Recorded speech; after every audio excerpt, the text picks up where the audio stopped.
Hi, I'm in San Diego right now. I'm about to go kayaking soon, so I'm pretty excited. Uh,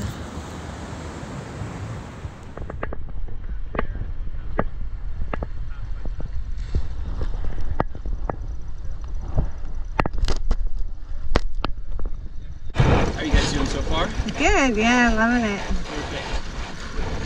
So this is the clam cave. It's called the clam cave because similar to a clam, it filters water. Because it's a natural filter, water and currents that filter through the entrance. They actually come from the deep ocean. Not too deep, like 60 feet. La Jolla Canyon regardless. And this water is very, very cold because it comes from there. That would be the back entrance.